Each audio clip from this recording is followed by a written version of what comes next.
చలో అందరికీ శనార్థులలో మాస్ మల్లన ముచ్చట పోవడపై సంగీత మొబైల్స్లోకి స్వాగతం. వచ్చేసిండు మీ నర్సికాక. ఇక అరుచుకుందాం రారులా ఇయాల్టి మోక.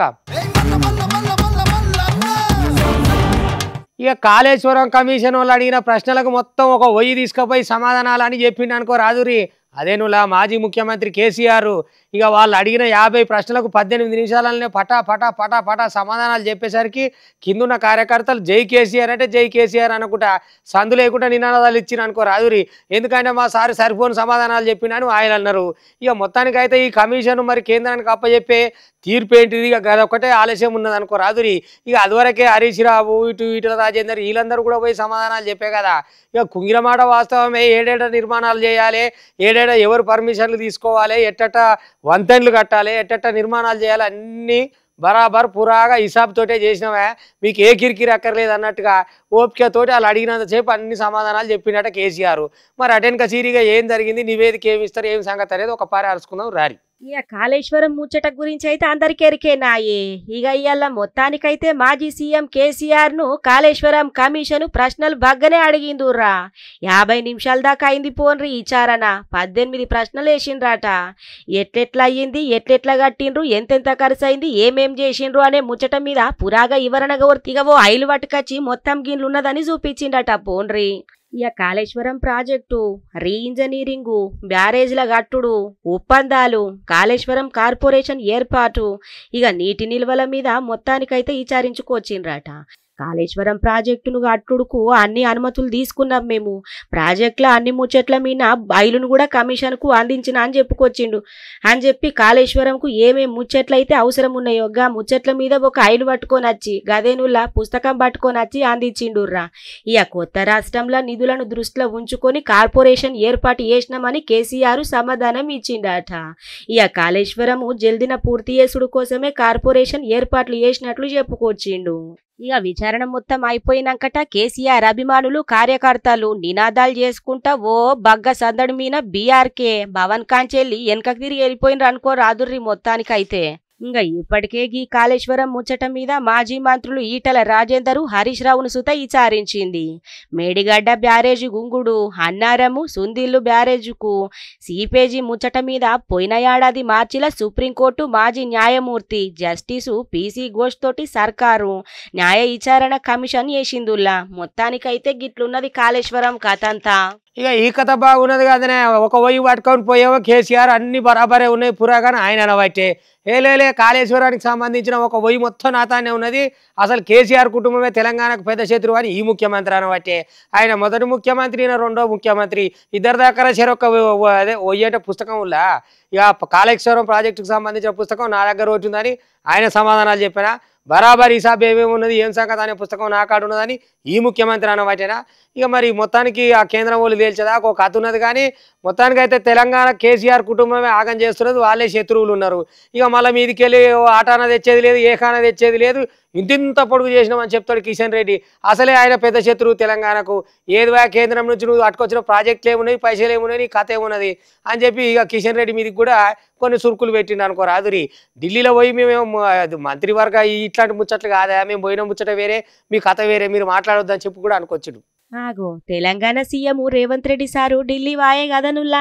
ఇక మరి మంత్రుల విస్తరణాయే శాఖల ముచ్చట మీద గిట్ట మాట్లాడినరేమో అని చెప్పి అందరు సుతా చెవులు కొరుకున్నారు. కానీ అలా ఏం చెప్పుకొచ్చిండో ఎరికేనా. ఇక కాళేశ్వరం ప్రాజెక్టు ముచ్చట మీద 2 వద్దులల్లా ప్రెస్ మీటు పెడతాడట. ఇక మొత్తానికైతే కాళేశ్వరం డాక్యుమెంట్లు మొత్తం బయట పెడతా. రాష్ట్రానికి కేసీఆర్ కుటుంబమే ప్రధాన శత్రువు. ఇంకా నేను ఉండంగా కాంగ్రెస్లకు కేసీఆర్ కుటుంబానికి ఎంట్రీ లేనే లేదు. కొత్త మంత్రులకు శాఖల మీద ఎలాంటి చర్చ జరగలేదు. ఇంకా మంత్రివర్గ విస్తరణ మీద ఢిల్లీలో ఎసొంటి చర్చలు కాలేవు. ఇక వచ్చినాక అందరితోటి మంచిగా మాట్లాడి ఏందో అని నిర్ణయం పట్టుకుంటా అని చెప్పి మొత్తానికైతే గీ తీరుగా చెప్పుకొచ్చిండులా. కర్ణాటకల కులగణన మీద మాత్రమే చర్చ జరిగిందట. ఇక ఏదేమున్నా కాళేశ్వరం ముచ్చట మీద అన్ని బయట పెడతా అంటుండు మరి. ఇక తెలంగాణ అభివృద్ధికి కేంద్ర మంత్రి కిషన్ రెడ్డి బగ్గా అడ్డుపడతాండు. తెలంగాణకు ఒక్క ప్రాజెక్టు కూడా తీసుకురాలేదని. తెలంగాణ అభివృద్ధికి కిషన్ రెడ్డి ముందత్తే వాళ్ళతోటి కలిసిపోయేందుకు నేను సిద్ధంగానే ఉన్నా. తెలంగాణ ప్రాజెక్టుల మీద కిషన్ రెడ్డి తోటి సమీక్షకు నేను తయారుగానే ఉన్నా. కానీ గాల్లే అత్తలేరు. ఇంకా అన్నిటికీ వాళ్ళే అడ్డుపట్టుకుంటా నడిచే కాళ్ళలో కట్టబెడితే నడుతాది అన్నంత పనిచేసిండుర్రా. ఇక కేంద్ర కేబినెట్ల తెలంగాణ ప్రాజెక్టులు ఎప్పుడైనా ప్రస్తావించిండ్రా? ఇక గవి మాట్లాడరు గాని గిసుంటవిటికైతే బాగా అడ్డుపడతాడు. తెలంగాణకు కిషన్ రెడ్డి ఏం తీసుకురాలేదని గీ తీరుగా పైరైండు. మరి మొత్తానికైతే గిట్లున్నదులా కథ. ఇంకా మరి మంత్రుల విస్తరణ మీద ఎసోంటి ముచ్చట్లు జరగలేవట. ఏదున్నా కాళేశ్వరం ముచ్చట మీద 2 రోజుల ప్రెస్ మీట్ సుతా పెడతాడట. ఇక గవి డాక్యుమెంట్లు కూడా బయట పెడతా అని చెప్పుకొస్తాడు. మరి చూడాలే. అయినా జగనాలు కాక నువ్వు ఎందుకు నినమననే లొల్లి అయితేనే ఉండే ఆడోళ్ళని మీ వాళ్ళు మాట్లాడే దాని మీదకి వెళ్ళి ఏడవైన లొల్లి అవుతుండే. మరి యాంద సందాల ముఖం పెట్టుకొని మళ్ళీ నవ్వుకుంటా ఇట్టిట్టాను కూడా గదలు పట్టుకుందామని ఏమిటికి పోతున్నావా జనంలోకి? నువ్వు పోయిన కాడల్లా జనాలు గోబ్యాకు నువ్వు అసలు ఏపీనే విడవాలే మీ భారతమ్మేమో మౌనం వీడాలి, నువ్వు ఏపీని వీడాలని వాళ్ళు మొత్తుకుంటుంటే ఇక ఈయన ఆయన అదివరకు నవ్విని చూసినారు ఇట్టిట్ట ఊపుకుంటా ఈ పక్కన కూడా ఆ పక్కన కూడా వాళ్ళు దిక్కు తిడుతుంటే నువ్వేమో ఇగిలించుకుంటా పోబోతుంది.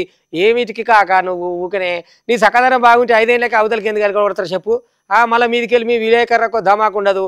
అమరావతి రైతులు మహిళా రైతులు గంతగానం కష్టపడి గన్నేళ్ళు అమరావతి పోరాటం చేస్తే వాళ్ళని కించపరుచుకుంటూ మాట్లాడే క్షమించమంటేనేమో ముఖం లేదా?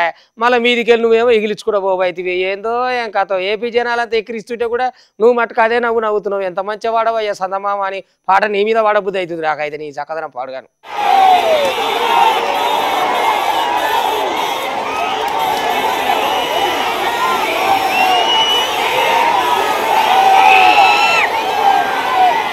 ఈదుల్లా పంకపాటోళ్ళ తీరు ఎక్కడ చూసినా గీసొంటి లెక్కలే. ఎందుకు చేస్తారో అర్థం కాదు. ఎంతమంది ఎన్ని తీర్ల బుద్ధి చెప్పినా కూడా దులుపుకొని పోతారులా. ఎంతమంది 2 దోషిట్లు బట్టి దుబ్బెత్తి పోసినా కూడా గీలకు కొంచెమన్నా శరం రాదు. ఇక ఇప్పుడు ప్రకాశం జిల్లా కాడ జగను పొదిలి పర్యటనకు వాయే కదా. ఎందుకు పోతాడో ఏమో గీ దిక్కుమల్ల పర్యటనలకు. ఇంకేమున్నది, ఎక్కడికక్కడ అందరు కలిసి గోబ్యాకు జగ్గులు అని చెప్పి నినాదాలు చేసిండ్రు. ఇటు టీడీపీ కార్యకర్తలు దండిగానే వచ్చిండ్రు పోండ్రి. ఇక గీ గాలిపంక పాటోళ్ళు ఎక్కడ పోతే అక్కడ జవడం తప్ప ఇంకొకటి ఉండదుల్లా. ఇక సాక్షిలా ఏసొంటి మాటలు మాట్లాడినరో మహిళల మీద అందరికి ఎరికేనాయే. గట్ల మాట్లాడతారు. అయినా తల్లికి చెల్లికి ఇల్వియని మనిషి ఇంకెట్లుంటాడు చెప్పుండ్రి. ఆయననే గట్లున్నాడంటే ఆయన కింద పని చేసిన వాళ్ళు కూడా గట్లనే ఉన్నారు. ఇక మొత్తానికైతే 2-3 వద్దుల కాంచెల్లి గీ ముచ్చట మీద మస్తుగా దుమారం లేపుతుంది. మహిళలకు క్షమాపణ చెప్పాలని డిమాండ్లు చేస్తాండ్రు. నల్ల బెలూన్లు ప్లకార్డులతోటి మహిళలు నిరసన చేసిండ్రు. ఇక భారతిరెడ్డి మౌనం వీడాలా, జగ్గులేమో ఏపీని ఈడాలా అని చెప్పి ప్లకార్డులు పట్టిండ్రు. చూడుండ్రి.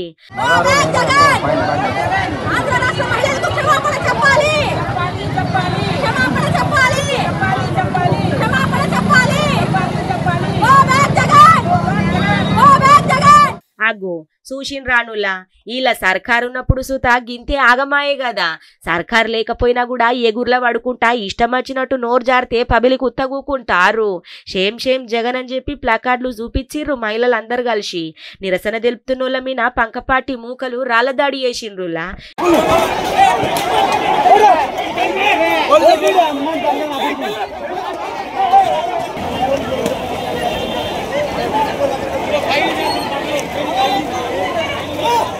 వీళ్ళకి తెలిసింది ఇది ఒకటేనాయే, దాడులు చేసుడు, ఇష్టం వచ్చినట్టు తిట్టుడు, కేసులు పెట్టుడు.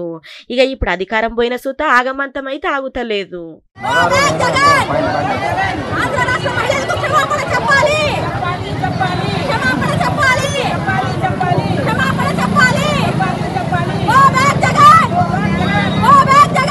అయ్యో మాజీ మంత్రి కేటీఆర్కి చాలా ఆవేదన ఉన్నది కదా. నువ్వు వాళ్ళ నాయనకు వేరే రాష్ట్రం అయితే ఈ పాటికి ఇంకో అవార్డు ఇద్దురట. 1 కోటి ఎకరాలకు నీళ్ళు అందించినందుకు అనే మీరు విచారణ చేసేది ఏమిటికి చెప్పురు అని చెప్పి అనేదే కాక మళ్ళీ మీదకి వెళ్ళి తెలంగాణ ముఖ్యమంత్రి రేవంత్ రెడ్డిని కూడా గట్టిగానే అరుచుకున్నాడు. ఈ ముఖ్యమంత్రికి ఏమున్నా మూటలు మోసుడు మాటలు మోసుడు తప్ప ఏమి రాదు. అసలు కేబినెట్ అంటే ఏంటో తెలియదు, దాన్ని ఎట్లా ఏ శాఖలు ఎవరికి అప్పగించాలో కూడా తెలియదు. ఎంతసేపు అంటే ఉరుకుడే ఢిల్లీకి. ఇక వాళ్ళు చెప్తేనే ఇంటర్వ్యూలు అని చెప్పి ఉన్న కాడికి సురుకులు పెట్టిండు అనుకో రాదురి. ఇక ఎందుకంటే ఆయన ఆలన అనకపోతే నడవదు కదా. ఇప్పుడు అధికారంలో ఉన్నది వీళ్ళు, మళ్ళీ వచ్చేదాకా మాట్లాడుతూనే ఉండాలి. ఇక వాళ్ళు ఏం చేసినా వీళ్ళు అనుకుంటూనే పోతారు, వీళ్ళు అనుకుంటూనే పోతారు. మరి ఏదో ఒకటి గట్టిగా చేయపోయారు సార్ కాంగ్రెస్ కాకేయులు కూడా. మీరటనో విస్తరణో అని ఇస్తరాకులు వేసినట్టు ఇంకా పంచలేరా, ఇస్తరాకేసి బువ పెట్టలేదట, అట్ట ఎదురు చూసినట్టున్నది.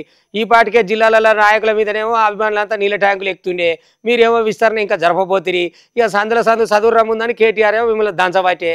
ఏం కథో ఏమో పోరి. ఇక ఒగోళ్ళ అధికారంలో ఉన్నప్పుడు ఒగోళ్ళని ఒకళ్ళనుడు అలవాటే నాయే, ప్రతిపక్షంలో ఉంటే అరుసుకునుడు వాజీవైన ముచ్చటనే నాయే. ఇక ఇప్పుడు కాంగ్రెస్ పార్టీ అధికారంలో ఉండే, బీఆర్ఎస్ ప్రతిపక్షంలో ఉండే, గీంత అరుసుకోకుంటే నడతదా చెప్పుండ్రి. సందు దొరికితే సైరన్ మోగించినట్టు మైకు పట్టుకొని దంచుడే దంచుడు.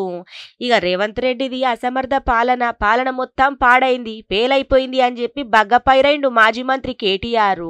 420 హామీలు ఇచ్చిన ఒక చిల్లర పార్టీ, ఒక చిల్లర ముఖ్యమంత్రి, గవర్నమెంట్ నడపచాతగాక ఆఖరికి ముఖ్యమంత్రి గారు పోర్ట్ఫోలియోలు ఇచ్చుదామంటే కూడా ఆయనకు పర్మిషన్ లేదు.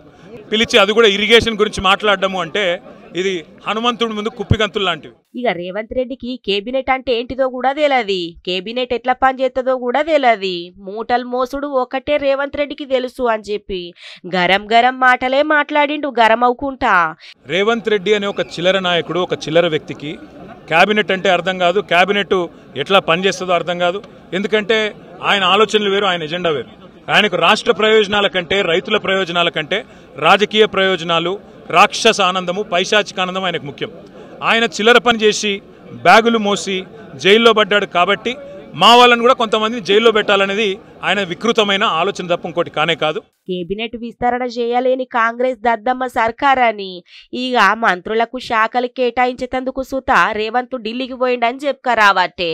అటు చూసుకుంటేనేమో సీఎం సారు అసలు శాఖల ముచ్చట్ల మీద చర్చనే నడవలేదు అని చెప్పి ఆయన మాట్లాడుకత్తాండు. ఇక ఏదేమైనా మాటల కత్తులు మస్తుగా నూరుకుంటాండ్రు పోన్రి. ఇక హరీష్ రావు మాట్లాడిన మాటలతోటి కాంగ్రెస్ కు ఫ్యూజులు ఎగిరిపోయినాయి. 1 కోటి ఎకరాల భూమిని మాగాన్ లెక్క మార్చినందుకు కేసీఆర్ కి నోటీసులు ఇస్తారా? దేశంలో ఎక్కవరి వండించిన రాష్ట్రంగా తెలంగాణను నిలిపేందుకు కేసీఆర్ కి నోటీసులు ఇస్తారా ఎట్లా? ఇది ముమ్మాటికి కక్ష సాధింపే. మేం మంచి ఎత్తే ఓర్వలేక మా మీద బురద జల్లుతాండ్రు. ఇక ఇది ఖచ్చితంగా రాజకీయ వేధింపే. ఇది ఇంకో రాష్ట్రం అయితే ఖచ్చితంగా కేసీఆర్ కు అత్యుత్తమ అవార్డు ఇచ్చేటోళ్ళు అని చెప్పి మాట్లాడుకొచ్చిండు పోన్రి. అరే గిసొంటి చీన్లు చూడాలనే మనం పొన్నవన్నా జర ఆ లుంగి పాడై పైకి గట్టపోయినవే, తెల్ల లుంగి అట్టుకొస్తేవి అన్న నాగలు దున్నాలంటే ఎట్టయితే చెప్పు. ఎడ్లేవో నీకు ఇంటట్లేవా, కొత్త మనిషి లెక్క కొడుతుంటివి, అయ్యేం అడగోలు బట్టే జరదా గట్టిగా పట్టు. ఇరువాలు అట్ట దున్నాలే. ఇక పెసర్లు వేస్తున్నట్టు ఎంకరెడ్డి పొలంలోకి పోయిండట. ఇక కొత్తగా ఎరువాక అనేది మొదలు పెట్టిరు కదా రైతులు, మన మురుగసీర వచ్చిన కాంచెలి. అగో చినుకులు వాడే ముందు విత్తనాలు వేసుకుంటారు కదా, మీరు పెసర్లు వేసుకోరు, బొబ్బర్లు వేసుకోరు, మొక్కజొన్నలు వేసుకోరు, ఏమన్నా వేసుకోరు, కానీ ఏడకింత జాగా మిలువ కూడా చూసుకోరు, మొత్తం వ్యవసాయమే ఉండాలని చెప్పని గట్టిగా చెప్పుకుంటూ పొనవన్న. మరి అంతవరకు బాగానే ఉంది కానీ నీళ్ళేనిచ్చలు కావాలన్నా అని రైతులు అంటారు, నేనంటలేను పొనవన్నవు. ఇక ఇటు ఏపీలో కూడా ఇటు అచ్చెన్నాయుడు కానీ, హోంమంత్రి మంగళపూడి కానీ వీళ్ళు కూడా వ్యవసాయం చేద్దామని చూసిరు. ఒక్కరోజు వ్యవసాయం ఎట్టుంటుంది, మామూలుగా ఉంటుందా? ఇత్తనాలు చల్లిరు, ఏరువాక పట్టిరు. అరే మన మంత్రులే వచ్చి భూమిలో కాలు పెట్టి దుంతుంటే మామూలుగా లేదని ఆ రైతులు కూడా మురిసి ముప్పందు అయ్యారు. ఇక వీళ్ళు వ్యవసాయం చూద్దాం రారి. ఏరువాక పౌర్ణమి పండుగ జోరుగా అవుతుంది పోన్రి 2 తెలుగు రాష్ట్రాలల్లా. మంత్రులు నాగల్లువట్టు దున్నుకుంటా మొత్తానికైతే ఇక పండుగ జోరు మీదనే చేసిండ్రు. ఇక ఇటు తెలంగాణలో ఉస్నాబాద్ కాడ పందిళ్ళ ఊర్లే ఏరువాక పౌర్ణమి సందర్భంగా నాగల్వట్టి దున్నిండు మంత్రి పొన్నం ప్రభాకర్ సారు. ఇక మొత్తానికైతే సారు దున్నుతా ఉంటే సారుతోటి వచ్చిన తోట అధికారులు ఇత్తనాలు వేసిండ్రులా. ఇక ఇటు ఏపీల సూత మంత్రి అచ్చెన్నాయుడు, మంత్రి అనిత ఇక నాగలి వట్టి దున్నిండ్రు. ఇక చూడుర్రి కావాలంటే అగో చూసిండ్రానుల్లా. ఇక పొన్నం ప్రభాకర్ సార్ సుత ఏమో మాట్లాడుకత్తున్నాడు కదా, ఇందాం పాన్రి. ఏరువాక పౌర్ణమి ఈ సందర్భంగా తెలంగాణ రైతాంగానికి అందరికీ కూడా శుభాకాంక్షలు తెలియజేస్తా ఉన్నాను. నేను రైతులకు 2 చేతులు జోడించి విజ్ఞప్తి చేస్తా ఉన్నాను. తప్పకుండా ఒక గుంట కూడా బీడు లేకుండా ఆ స్థలానికి అనుగుణంగా పంటే పంటల్ని, అది మీరు మొక్కజొన్న వేస్తారా, పెసర్లు వేస్తారా, లేకపోతే ఆయిల్ ఫామ్ పెడతారా, లేకపోతే ఇంకొక రకమైనటువంటి పెడతారా, కానీ ఎక్కడ కూడా ఒక గుంట ఖాళీ జాగా లేకుండా ఏదో ఒక ఉత్పత్తికి సంబంధించి మీకున్నటువంటి చిన్న పెట్టుబడుల్లోనైనా ప్రభుత్వం ఇచ్చే సహకారంతోటో వ్యక్తిగతంగానో మద్దతుతోటో స్థలాన్ని కూడా ఎక్కడ ఖాళీ జాగా బీడుబడి ఉండకుండా చూసుకోవాల్సిందే ఈ సందర్భంగా నేను కోరుతాను. ప్రభుత్వ లక్ష్యము ఆలోచన అది. ఆగో ఇన్న రానులా గదన్నట్టు ముచ్చట. ఇక రైతులు ఒక్క గుంట సుత బీడు లేకుండా వరి మొక్కజొన్న ఆయిల్ పాము ఏదైనా ఒక పంట వేసుకోవాలా గాని రైతులు ఎక్కడ కూడా ఖాళీగా బీడు జాగలుంచద్దు అని మొత్తానికైతే చెప్పుకొచ్చిండు.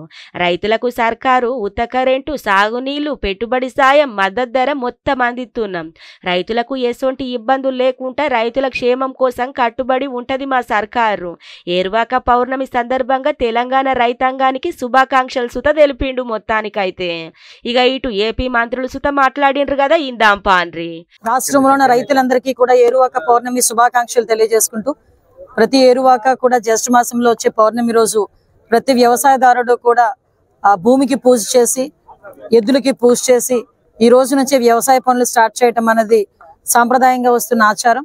దానిలో భాగంగానే ఈ రోజు గవర్నమెంట్ కూడా ఏరువాక కార్యక్రమాన్ని అఫీషియల్ గా తీసుకుని ఈ పౌర్ణమి రోజు జ్యేష్ఠ మాసంలో వచ్చే పౌర్ణమి రోజు ఈ రోజు ఏరువాక కార్యక్రమాన్ని చేపట్టమని రైతులందరికీ కూడా సూచనలు ఇవ్వటం. దానిలో భాగంగా ఈ రోజు రైతులు దేశానికి వెన్నుముక. ఎంత టెక్నాలజీ పెరుగుతున్నా కూడా టెక్నాలజీని బేస్ చేసుకుని రైతులు కూడా వ్యవసాయంలోని ఈల్డ్ పెంచుకోవటానికి దానికి అనుగుణంగా ఈ రోజు వ్యవసాయ ఆధునికరణ పరికరాలు కూడా ఈ రోజు రైతులకి సరఫరా చేసే పరిస్థితి కూడా కనిపిస్తా ఉంది. ఆగో ఇన్న రానుల్లా మొత్తానికైతే గదన్నట్టు కథ. హ్యాపీ బర్త్డే మంగిలక్క, మంచిగానే చేసినావు కానీ మరి మొత్తం గిట్ట చేసినవేంది కథ? ఓ నీ పాడైపోను కదా నువ్వులా. బర్త్డే పార్టీ చేస్తేవి మంచిగానే దావత్ ఇస్తేవి కానీ మళ్ళీ మందిలో పడితేవి కదా పాడుగాను. ఇప్పటికే నువ్వు మంచి మంచి పాటలు పాడినావు. తెలంగాణలో ఫేమస్, ఆంధ్రలో ఫేమస్, కర్ణాటకలో ఫేమస్. గత ఫేమస్ సింగర్ గిట్టెట్లా చేస్తేవి అక్క నువ్వు? అమ్మ జవడం ఏడవచ్చింది ఎట్లా సంగతి? విదేశీ మద్యం అట, గంజా అట. ఇక పోలీసు వాళ్ళు వచ్చేసరికి పార్టీ అంతా దిగిపోయి చల్లగా చల్లారినట్టున్నది కదా మొత్తం మీద. అయితే ఇక ఇవాళంతా గిదే నడుస్తున్నది. మా మంగిలాక మంచిగా జోరు మీద దావత్ ఇచ్చిందట కానీ అందులో గింజాయి తోటి ఎంజాయ్ చేసిరట. ఇక గంజాయి తోటి ఎంజాయ్ చేస్తే పోలీసు వాళ్ళు ఊరుకుంటారు, పట్టుకొని పబ్లిక్ చేసిరు అనుకో రాదురి. ఇక పాటలు అయితే మస్తు పాడుతుంది కానీ మరి ఈ మత్తు పదార్థాలు ఎందుకు తీసుకున్నారో ఏం కథ. కేకు కోసినాక మొత్తం మీద అయితే కథ వేరే అయిపోయినట్టున్నది. ఇక మొత్తం అంత కథ బయటకు వచ్చింది కదా, చూద్దాం రారి. హ్యాపీ బర్త్డే అక్క, ఎట్టయిపోయింది? అరే రే ఎంత పెద్ద కథ అవుతుంది పోన్రి. అన్ని తెలిసినోళ్ళే గిట్లాగం పండ్లు ఎత్తే ఎట్లనోళ్ళా. ఇక పట్నంలా మళ్ళీ డ్రగ్స్ కలకలం మామూలుగా లేదు. ఈ అజర్రంత రోజులు ప్రశాంతంగా ఉన్నదనుకున్న టాలీవుడ్ మళ్ళో తేప ఉలిక్కి పడ్డది పోన్రి. ఇక ఇప్పుడు గీ డ్రగ్స్ బయటపడ్డ సినీ ఇండస్ట్రీలా ఎవలో ఒక్కోళ్ళు బయటపడు కామను. ఇక ఈ తేప celebrity singer Mangli బయటపడ్డదులా. పుట్టినరోజట. పుట్టినరోజైతే cake cut చేసుకొని కడుపు నిండా బువ్విచ్చి దావతిత్తే అయిపోవు. గంతేగాని గిట్ల గంజాయి తెచ్చుడు, విదేశీ మందు పట్టుకొచ్చి ఇక వచ్చినోళ్ళందరికీ మంచిగా మందుతోటి వేలేటట్టు చేసిందట. ఇంకేమున్నది ముచ్చట బయటకు ఒక్కుడుతోటి ఎక్కిన మత్తు మొత్తం దిగినట్టున్నది పోన్రి. ఇక చూడుండ్రి కావాలంటే.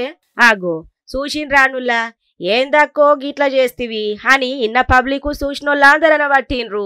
ఒకప్పుడు నువ్వు కూడా గిసొంటి మంచి ముచ్చట్లే చెప్తీవి కాదు. అన్ని తెలిసిన దానివి, చదువుకున్న దానివి, అందులో మంచి మంచి పాటలు పాడుకుంటా బగ్గ పేరు పొందిన దానివి.